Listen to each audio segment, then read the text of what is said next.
Oui, sur le précieux sang de notre Seigneur Jésus-Christ et le cœur immaculé de Marie. Décidément, le barbarisme n'a pas dit son dernier mot, et nous pourrons toujours compter sur la secte moderniste et mondialiste qui coexiste avec les traditionalistes comme les membres de la fraternité antisacerdotale sans Saint-Pie-X et des CD vacantistes comme par exemple l'Institut Mater Boni Concili pour faire durer ce barbarisme qu'est l'hérésie manifestée sous plusieurs formes. Nous nous attaquons aujourd'hui à l'incinération des corps lors des funérailles. Écoutons l'hérétique Bob Privot, alias Léon XIV, sur le sujet de l'incinération. La mort. La crémation, bien qu'autorisée par l'Église aujourd'hui sous certaines conditions, ne devrait jamais être une expression de rejet de la foi. Le catéchisme l'indique clairement. L'Église autorise la crémation tant qu'elle n'a pas été choisie pour des raisons contraires à la doctrine chrétienne. CEC 2301. Cet extrait de vidéo prise sur la chaîne qui s'appelle aussi Léon XIV sur YouTube, nous pouvons y constater que d'un côté son église, à Bob Privot, tolère l'incinération, tout en disant que ce n'est pas souhaitable. Quelle hypocrisie de dire oui, on accepte, tout en disant presque l'opposé. Mais poursuivons. Empreint de charité, mais aussi de feu spirituel. À une époque où tout se dissout, la foi, la famille, le respect des morts, il est urgent de proclamer à nouveau la dignité du corps, la beauté de l'espérance chrétienne et le devoir sacré de ne pas traiter l'Éternel comme un déchet. Ces paroles ne sont pas une condamnation, mais un appel. Voilà un message qui tente par son aspect doucereux de ne condamner aucun acte afin d'essayer de rassurer ceux qui écoutent, pour ceux qui veulent accéder à l'incinération. C'est le respect qu'humain, la duplicité en puissance est tonitruante de cet extrait de cette vidéo que nous venons d'écouter. On parle de charité, de feu spirituel, mais que des jolis mots qui n'ont aucun lien avec la vérité qu'enseigne l'Église catholique depuis toujours, et dont elle a témoigné également en actes en matière de charité, lorsqu'il s'agissait de s'occuper notamment des défunts, même quand il y avait des épidémies, parce que l'Église les a enterrés. Il y a des gens héroïques, des héros qui ont enterré des pestiférés, et pas par un ou deux, mais par des centaines de mille. Enterrés, je ne parle pas d'incinérer, je parle d'enterrement. Arrêtons le massacre ici pour écouter ce que dit la véritable Église catholique. Sur le site PF Lutèce, voici ce qu'on peut y lire. Le 30 mars 1886, une loi française autorise la liberté de funérailles, laissant aux endeuillés le choix entre l'inhumation et la crémation. L'Église voit rouge. Elle dénonce un retour au rite païen. En 1948, les partisans de la crémation approchent le pape Pie XII. Leurs arguments sont simples, hygiène et économie. Toutefois, le souverain pontife leur apporte un refus net, même pour l'hygiène, c'est-à-dire les maladies, la peste aussi. Le droit canon n'évoluera pas. En 1953, le docteur Hasman, représentant la Fédération internationale de crémation, essaie lui aussi d'ouvrir le dialogue avec le pape. Nouveau refus. 10 ans plus tard, lors du concile de Vatican II, donc c'est plus l'Église. L'Église, eux ils appellent l'Église parce qu'ils sont pas au courant. C'est plus l'Église. Revoit sa position par l'intermédiaire du pape Jean XXIII. L'incinération du corps, dit-il, n'affecte pas l'âme et n'empêche pas la toute-puissance de Dieu de lui restituer son corps. Alors on va la prendre. Fin de citation. Alors ça veut dire qu'on va l'accepter. L'antipape invalide, Bob Privot, a pris le nom de Léon XIV, comme pour manifester une sorte de continuité avec le vrai pape Léon XIII. Or, pour ce qui est de l'incinération, voici ce que déclare dès 1886 le pape Léon XIII, qui a demandé aux évêques qu'ils instruisent les fidèles au sujet du détestable usage de brûler les cadavres humains et qu'ils en détournent de toute leur force le troupeau à eux confié. Ce décret fut suivi d'autres textes du Saint-Office réprouvant sans cesse la crémation. Décret du 15 décembre 1886, en vertu duquel doivent être privés de la sépulture ecclésiastique ceux qui ont destiné leur corps à la crémation. Décret du 27 juillet 1892, qui défend d'administrer les derniers sacrements aux fidèles qui ont laissé le mandat de brûler leur corps après leur mort et qui, en ayant été avertis, refusent de revenir sur leur résolution. Ces décrets successifs furent repris et résumés dans le Code de droit canonique de 1917, particulièrement au canon 1203, qui déclare « Les corps des fidèles défunts doivent être ensevelis, leur crémation étant réprouvée. Il est interdit d'utiliser pour les cadavres le procédé de la crémation. Toute stipulation en ce sens ne doit pas être exécutée par les ayants cause du défunt. Si elle est insérée dans un contrat, un testament ou un acte quelconque, elle doit être tenue pour non écrite, dit le canon 1917. Ce qui veut dire bien ici que nous sommes en 1917 et que Roncalli, Jean 23, dit une hérésie. En effet, il va contre les décrets de 1886 et celui de 1892, décret de Léon XIII, donc décret infaillible, d'accord, du pape Léon XIII. L'Église ne pouvant pas se contredire, puisqu'elle est indéfectible dans ce qu'elle enseigne, Roncalli, Jean 23, n'est pas pape, il est déposé ipso facto, par cette déclaration qui les encourage à l'incinération. Le canon 1240, article 1, précisait encore, sont privés de sépulture ecclésiastique, à moins qu'avant leur mort il n'ait donné des signes de pénitence, ceux qui ont ordonné que leur corps soit livré à la crémation. Effectivement, en d'autres termes, ces deux canons, condamnent, mais avec ces trois articles, condamnent qu'incinérer un corps, que coopérer formellement à la crémation, que donner l'ordre que son corps ou celui d'un autre soit incinéré, ou qui fait partie d'une association dont les membres s'engagent à faire incinérer leur corps ou celui des personnes dont ils peuvent disposer, ou de donner l'absolution sacramentelle à une personne qui a ordonné que son corps soit incinéré et qui ne veut pas révoquer cet ordre, donner à cette même personne après sa mort la sépulture ecclésiastique, eh bien, ces canons condamnent ces personnes. Enfin, une instruction du Saint-Office en date du 19 juin 1926 réprouvait à nouveau cette coutume barbare. C'est le pape Léon XI, le pape Pie XI, le pape Pie XI qui dit « Cette coutume barbare qui répugne non seulement à la piété chrétienne, mais encore à la piété naturelle envers les corps des défunts, et que l'Église, dès ses origines, a constamment proscrite. Aussi, la sacrée congrégation du Saint-Office exhorte-t-elle de la façon la plus vive les pasteurs du bercail chrétien à montrer aux fidèles dont ils ont la charge qu'au fond les ennemis du nom chrétien ne vantent et ne propagent la crémation des cadavres que dans le but de détourner peu à peu les esprits de la méditation de la mort, de leur enlever l'espoir de la résurrection des morts et de préparer ainsi les voies au matérialisme. » Fin de citation. Cette instruction concluait en demandant que les prêtres ne cessent d'enseigner ces points, afin que les fidèles se détournent avec horreur de la pratique impie de la crémation.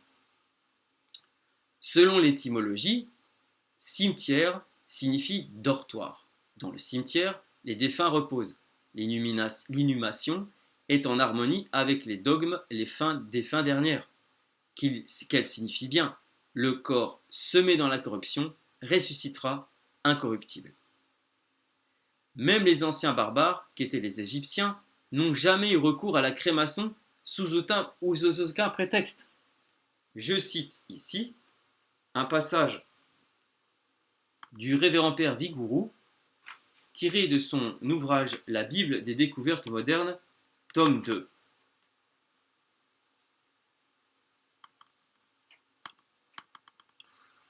Comment vivre aussi en Égypte sans remarquer les soins que les indigènes prenaient de leur sépulture, de l'embaumement des corps, de leurs tombeaux, ainsi que de la grande place que la préoccupation de leur destinée ultramondaine tenait dans leurs pensées quotidiennes et jusque dans leurs fêtes et dans leurs banquets où il y avait place pour le souvenir de la mort.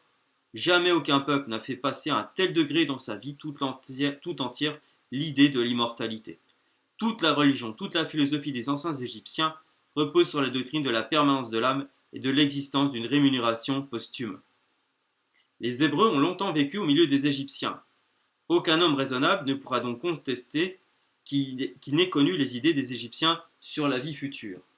Certes, il fallait que, bien que Moïse fût bien pénétré de la foi à une autre vie pour qu'il n'attaquât pas sur ce point les idées des oppresseurs de son peuple, alors surtout que le culte des morts devait être pour ses frères, il eût été impossible de se le dissimuler, une source de danger et de séduction. Il ordonnait d'offrir en sacrifice des animaux que les Égyptiens adoraient comme des dieux. Il a brisé et réduit en poudre le veau d'or dont les Israël avaient fait une idole à la manière des Égyptiens. Moïse a fait périr 23 000 hommes pour montrer son horreur de cette idolâtrie égyptienne. Bien plus, il a condamné énergiquement certaines pratiques de deuil dans les cérémonies funèbres. Il a proscrit comme une abomination l'évocation des morts, mais rien, absolument rien, même dans ses dernières défenses, contre le culte des morts ni contre l'existence d'une autre vie. Loin de là, les hommages rendus aux défunts sont formellement autorisés dans plusieurs passages du Pentateuque. Continuons sur les Hébreux. La mort, d'après les idées des anciens Hébreux, mettait fin au pèlerinage terrestre. Pour eux, mourir, c'était Bo Elabot, retourner à ses pères, Neshechaf Elamo, se réunir à son peuple. Ces locutions remarquables, qui se lisent dans tous les livres de la Bible hébraïque, et surtout dans le Pentateuque, expriment plus qu'une inhumation ordinaire, dit M. Delitzsch.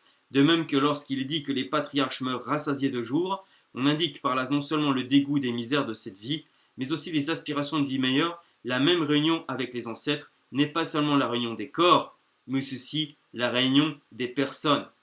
Il y est bien question parler d'inhumation ici, exprimant plus qu'une inhumation ordinaire. C'est-à-dire que l'inhumation pour les Hébreux, c'était le minimum. Pour ce qui est de la fraternité antisacerdotale Saint-Pidis, on peut lire sur leur site, la page de leur site internet, la porte latine, après qu'ils aient défendu en partie seulement l'inhumation et condamné avec l'Église catholique l'incinération. Je dis en partie seulement.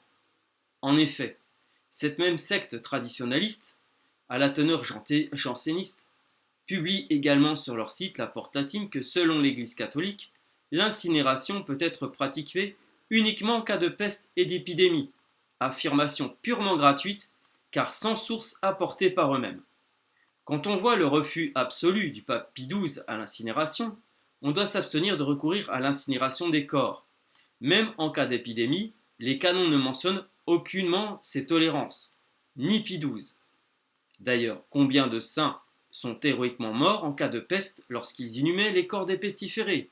Ils sont nombreux. Ils n'ont pas eu recours à l'incinération dans ces cas d'épidémie. Et j'ai d'autres exemples historiques d'inhumation en cas de peste. Citons quelques exemples d'enterrement débarrassé quand il fallait se débarrasser des corps lors de peste. Procope et Jean d'Éphèse mentionnent un nombre de mesures prises par l'empereur byzantin en réponse à l'épidémie de 542. L'empereur nomme un référent Darius ayant pour mission de se débarrasser des corps avec l'aide de la garde palatine. Des fosses communes sont creusées tout autour de Constantinople une fois que les cimetières ne peuvent plus accueillir de nouvelles sépultures. Des cadavres sont même empilés sur la côte avant d'être emmenés par bateau dans la ville de Sicaï en Thrace, où ils sont d'abord enterrés dans les murs de la ville avant d'être placés dans les fosses communes situées dans les montagnes. Enfin, l'empereur fait construire quelques 600 bateaux pour transporter les morts. Les sources contemporaines aux événements n'attribuent cependant pas ces mesures à l'empereur Constantin V car il était iconoclaste et la plupart des auteurs byzantins sont donc opposés à lui. Contrairement aux autres crises majeures, l'on ne sait pas comment contenir ou stopper les épidémies dans l'Antiquité tardive. Les seules solutions trouvées sont de faire avec la mortalité ou de fuir. Les autorités cherchent avant tout à rétablir la monnaie, et elles veulent évacuer les morts qui s'accumulent dans les rues et les enterrer le plus rapidement possible. Enterrer les morts est très important, car c'est une pratique chrétienne, mais ce n'est pas la seule raison pour laquelle les autorités décident d'évacuer les morts des rues. On pense que les cadavres en putréfaction affectent l'air et propagent la maladie. Dans le cas de la gestion de la crise à Constantinople, il est important de noter que Compte tenu de la situation, les autorités font du mieux qu'elles peuvent et le font bien. Si l'on en croit les calculs et les estimations données par Jean Deffez et Procope, 1000 morts doivent être évacués et enterrés par semaine, ce qui est un nombre colossal. Selon Évagre le scolastique dans son Histoire ecclésiastique, l'épidémie débute en Éthiopie, puis remonte en Égypte, puis en Palestine, en Syrie pour atteindre Constantinople en 542, lors de la 15e année du règne de Justinien. Grégoire de Tours en parle plusieurs fois dans son Histoire des Francs. Il la signale à Arles en 549, cette province est cruellement dépeuplée. Et à Clermont, aujourd'hui Clermont-Ferrand, en 567, un certain dimanche, on compta 300 cadavres dans la cathédrale. Pendant l'hiver de 589, la peste de Justinien frappe lourdement Rome, et lorsque le pape Pélage II, atteint à son tour, meurt le 8 février 590, la terreur des Romains est à son comble. Grégoire de Tours, qui rapporte le fait, parle de la maladie des haines. D'autres chroniqueurs sont Agathias, principal historien du règne de Justinien, et le moine lombard Paul Diacre. Donc là, c'est la source Wikipédia, mais qui cite donc d'autres sources que nous venons de citer. Voici une autre source sur milopatrimoine.fr. Au XVe siècle, la peste est mentionnée dès 1413-1414. Des processions générales sont alors organisées pour demander à être préservés de l'épidémie. Au-delà des prières, les consuls tentent de repousser l'épidémie en réduisant l'accès à la ville intramuros, notamment en fermant les portes dès 1430. En 1456, il est défendu aux Bohémiens venant de Terra Bassa d'entrer en ville à cause de l'épidémie régnant au lieu d'où ils venaient. Des délibérations relatives à des mesures préventives de la contagion sont prises. Et lorsque 120 Bohémiens arrivent à Milo, conduits par noble Thomas, comte d'El Petit, en Bohême, demandant des vivres et des logements en vertu d'un mandement du roi de France, refus leur effet d'ouvrir les portes par crainte de vol et de peste. Ils sont alors hébergés dans la maison de Saint-Jean, hors des murs, à savoir la Maladrie. D'autres, tel un habitant de Lodève, sont hébergés dans les faubourgs et sont éloignés. En raison de l'épidémie, le consulat décide même de s'attacher les services d'un médecin et d'un chirurgien. Le premier s'installe en ville et promet d'y demeurer 6 mois. Il demeure 6 mois. Lorsque la mort survient, les malades atteints d'El Carboncle sont enterrés, parfois de nuit, afin d'éviter la rumeur d'El Poble. Donc ils sont enterrés, ils ne passent pas à l'incinération. La peste sévit toujours en 1478. Donc nous sommes à peu près 20 ans après, plus de 20 ans après. Nombre d'habitants sont chassés de la ville. Les offices ne se font plus dans l'église paroissiale Notre-Dame de l'Espinasse, et un grand nombre d'habitants se retirent à la campagne à Saint-Germain. Le nombre de décès compterait les autorités à ouvrir l'ancien cimetière. Donc on parle encore d'enterrement, il n'y a pas d'incinération. La peste continue de se propager au début du XVIe siècle, elle qui est présente en Languedoc, et les voyageurs en provenance soupçonnés d'avoir la bossa sont interdits de pénétrer en ville. En 1521, elle se déclare dans l'hôtel des Trois Rois, le lendemain de la foire de février. Autre chose intéressante, toujours sur le même site Milo Patrimoine, au XVIIIe et au XIXe siècle, le XVIIIe siècle est marqué par la fusion des hôpitaux et œuvres de charité. Les archives municipales ne semblent pas garder mémoire d'épidémies comparables à celles des siècles précédents. La ville est toutefois touchée par une épidémie variolique en 1782 qui impose une nouvelle fois de se questionner sur les inhumations. De se questionner. Mais il n'est pas question de recourir à l'incinération, sinon ce serait marqué. Il n'est pas fait mention de la grippe espagnole de 1919, mais de celle qui fait suite en 1927 et qui voit 40 décès au mois de janvier. Autre exemple, autre source sur revistasuema.br. Toujours est-il que l'hécatombe fut immense au point qu'il nous est difficile d'imaginer. Guy Bois, historien de la Normandie aux 2 derniers siècles du Moyen-Âge, parlait d'un Hiroshima en Normandie. La métaphore de la bombe atomique n'est pas trop forte en effet pour nous faire prendre la mesure d'une catastrophe aussi brutale et meurtrière. Mais faute de statistiques, nous sommes réduits à des estimations très approximatives en tirant le meilleur profit possible de sources fragmentaires variées. À défaut de recensement de la population, on dispose parfois exceptionnellement de données chiffrées et pluriannuelles permettant d'évaluer la même population avant et après le passage de la peste. C'est le cas bien connu des historiens de la paroisse de Givry en Bourgogne, grâce à des comptes paroissiaux qui enregistrent exceptionnellement les droits reperçus par le curé sur les mariages et les sépultures durant presque toutes les années 1334 et 1357. Donc là, on est au XIVe siècle. Initialement, la paroisse comptait presque 2000 habitants et on y procédait annuellement à 28 ou 29 inhumations par mois. Durant les 4 mois de juillet à octobre 1348, le nombre des inhumations se monta certains jours à 24. La peste faucha au total environ 600 personnes, soit le tiers de la population.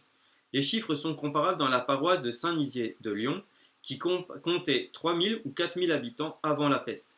On y enregistrait habituellement 80-85 inhumations, donc on n'est toujours pas dans l'incinération, par mois. Entre avril et juin, on compte 900 à 1000 décès, dont ceux de 300 à 350 enfants. Les pertes se montent encore à 20 ou 30% de la population. Donc là, encore un exemple d'inhumation en cas de peste.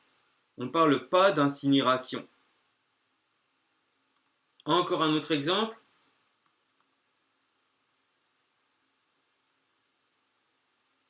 Grandes furent les différences sociales, puisque les mieux nantis avaient la possibilité de se réfugier dans des résidences campagnardes isolées.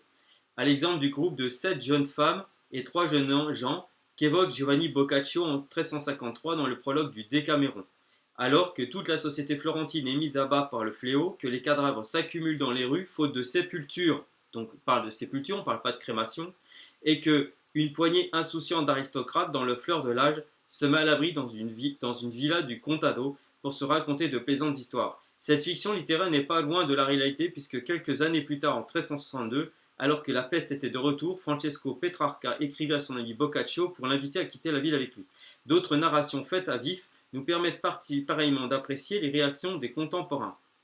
Gabriel de Moussis, morte en 1356, actif à Pacenza, compose en latin une Historia de Morbo, où il décrit, en termes dramatiques, le siège de Caffa, où les Mongols auraient projeté dans la ville génoise par-dessus des remparts des cadavres de pestiférés, et les ravages de l'épidémie en Sicile.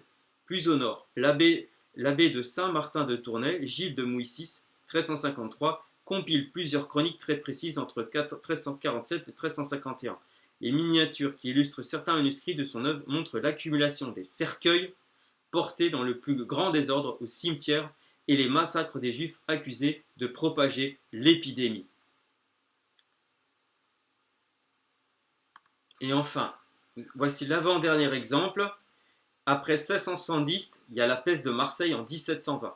La peste sembla déserter le royaume de France, mais elle revint en force un demi-siècle plus tard pour une dernière fois. Le 24 mai 1720 arrive au Levant, dans le port du Levant, dans le port de Marseille, le grand Saint-Antoine, qui a fait déjà escale à Tripoli, Livorno et Toulon. Le propriétaire de la cargaison, un échevin marseillais influent, a dispendié les officiers du port pour qu'ils écourtent la quarantaine de l'équipage et autorisent le déchargement rapide du navire. Mais les ballots de soie orientale descendus sur les quais sont infestés de puces porteuses de la peste.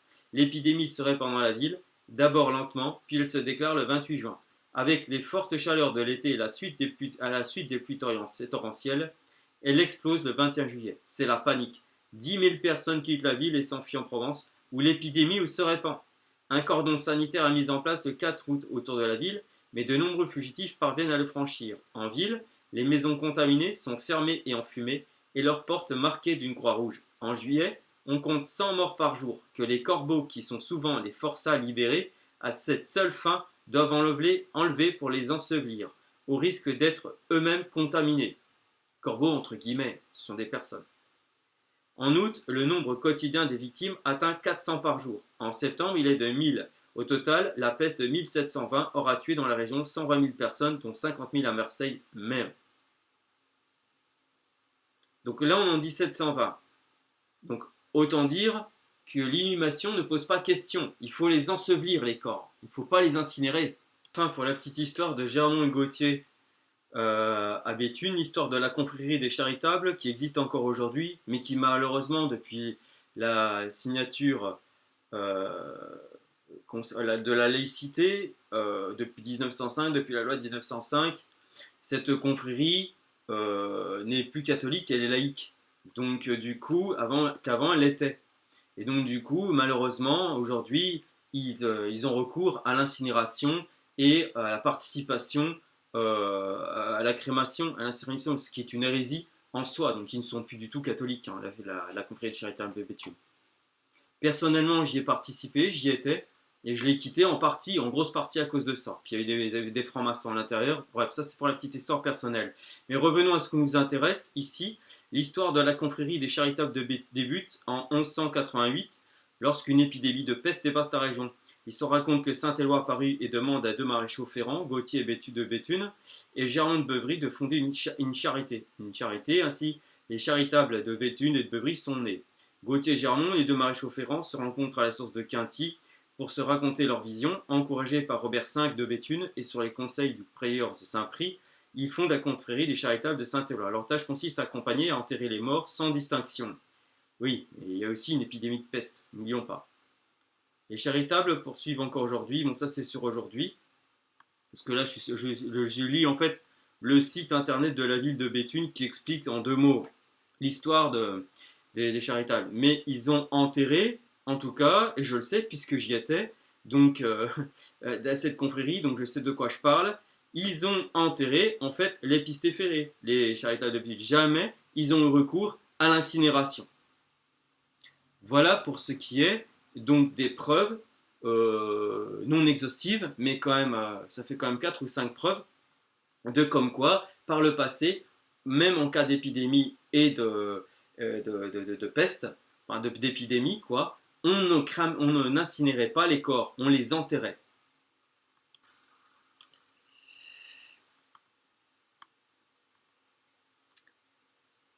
Ils ont beau s'aligner sur les directives et condamnations de l'Église catholique, ces sectaires traditionalistes reconnaissent hypocritement, obstinément, à se soumettre à une pseudo-papauté de la secte moderniste et de la reconnaître comme l'Église catholique. Ils font fi de l'indéfectibilité de l'Église, ce qui est hérétique. Je les cite à nouveau. Malheureusement, à partir du Concile Vatican II, l'Église a changé de législation. Elle a rompu avec toute sa tradition et autorise désormais la crémation. Cela s'est fait sous la néfaste influence de la franc-maçonnerie qui tente de faire disparaître tout ce qui donne encore à notre société un caractère chrétien. Fin de citation. Bien qu'il soit au courant de la provenance anticatholique qu'est l'incinération et qui est mise en avant par son supérieur, l'auteur de ce texte passe au-dessus du dogme de l'indéfectibilité de l'Église, ce qui ajoute une hérésie à cette secte traditionnaliste. Qui plus est, c'est bien beau de mettre en avant que la franc-maçonnerie a encouragé la crémation, mais c'est aussi cette même franc-maçonnerie qui a fait entrer ses membres au Vatican et qui en sont devenus les chefs, comme le franc-maçon Roncalli Jean XXIII, dont cette secte lefévriste reconnaît toujours comme pape. Puisque nous parlons de la franc-maçonnerie de l'incinération, voici quelques mots, je cite l'enquête du journal Sodalicium, dont la secte IMBC, Institut Mater Boni Concili, traditionnaliste, sédévacantiste hérétique, en est la mère. La plus ancienne association crématiste en Italie est celle de Milan et remonte à 1876. En résumé, plusieurs associations en faveur de la crémation s'implantent, spécialement dans le nord du pays. À Pavie en 1881, Turin, Livourne, Florence et Venise en 1882, à Bologne en 1889, à Gênes en 1897, etc. La loi sanitaire qui autorise est de 1888. On parlait de sanitaire tout à l'heure, rappelez-vous, d'hygiène, que Pie XII a refusé. Gouvernement Crispi-Masson. La loi sanitaire de 1888. C'est le gouvernement Crispi-Masson. Tandis qu'en France, une loi similaire remonte à l'année précédente. Et voici les noms. À Milan, les promoteurs de l'incinération des cadavres sont, d'après le site internet de la Socrem, Malachia de Christoforis, Gaetano Pippi, Giuseppe Mussi, Agostino Bertani. Et la même société se glorifie d'une lettre de Giuseppe Garibaldi, par laquelle le héros des deux mondes se dit inscrit à la société en faveur de la crémation. Tous les représentants de premier plan du monde politique d'alors, mais pas seulement. Giuseppe Mussi, en effet, fut grand maître de la Grande Loge du rite symbolique italien, le RSI, de 1885 à 1886. C'est justement Gaetano Pini qui lui succéda. Malachia de Christoforis fut dans le Conseil de l'Ordre du Grand Orient. Agostino Bertani de la Loge Propagande du GOI. Quant à Garibaldi, personne n'ignore qu'il fut grand maître du Grand Orient d'Italie. Passons à Livourne. La société pour la crémation était comme un double de la sérénissime Grande Loge du rite symbolique italien. Au sommet des deux associations, Carlo Meyer et Federico Vasmutz. Tous les présidents de la sérénissime Grande Loge du RSI et HCC Cristofani, du RSI et également du grand maître honoraire du Grand Orient. Turin n'est pas en reste. La Socrème locale cite les noms du docteur Jacob Molescott, mais omet de dire qu'il était un frère maçon, tout comme les autres pionniers coreligionnaires israélites Cesare Goldman et Luigi d'Ancona. Les 3 premiers présidents de la Socrème, subalpine, sont tous les 3 éminents francs-maçons. Ainsi Ariodante Fabretti Carbonaro, membre de la Giovanni Italia, mais aussi du Conseil suprême du 33e du rite écossais, Tommaso Villa, qui fait président de la Chambre des sénateurs du Royaume, et Luigi Plagliani. Et nous pourrions continuer. Tous ces noms se retrouvent dans les ouvrages d'histoire de la franc-maçonnerie, par exemple dans celui de A. Mola, édité par au Bon Piamani en 1976 si ça vous intéresse. Aujourd'hui, pour rassurer les catholiques, les sociétés en faveur de la crémation citent Paul VI, mais en réalité, l'atmosphère est encore celle des temps jadis, avec les rites crématistes, et maintenant les salons funéraires dans le temple crématoire, le temple en forme de pyramide. On voulait créer une forme, dans les logos bien souvent, les logos sont des formes pyramidales. On voulait créer une mort laïque, en remplaçant les cérémonies du catholicisme. Eh bien oui. Exit Italia, l'association pour l'euthanasie, est heureuse de faire étalage de son étroite collaboration avec UAAR, Union des athées agnostiques rationalistes, et de la Socrème, Société pour la crémation. Aujourd'hui comme hier, rien n'a vraiment changé. Fin de citation de cette secte IMBC qui, rappelons-le, croit et prêche au moyen de ses cahiers hérétiques dits de Cassiciacum que les antipapes du Vatican depuis 65 sont tous de papes matérialitaires, soit des demi-papes. Hérésie monumentale qui contredit tous les dogmes de l'infaillibilité pontificale. Je crois que nous en avons assez dit sur le thème de la crémation. J'encourage donc tous les gens à ouvrir les yeux et à ne pas ni pratiquer l'incinération, ni à ne pas témoigner de manifester d'accord avec ceux qui ont recours à l'incinération, qui est donc encourage la griffe, la signature, non seulement franc-maçonnique, mais qui aussi est une hérésie et qui est condamnée par l'Église. Gloria natissimis Deo et intera pax omnibus bone voluntatis.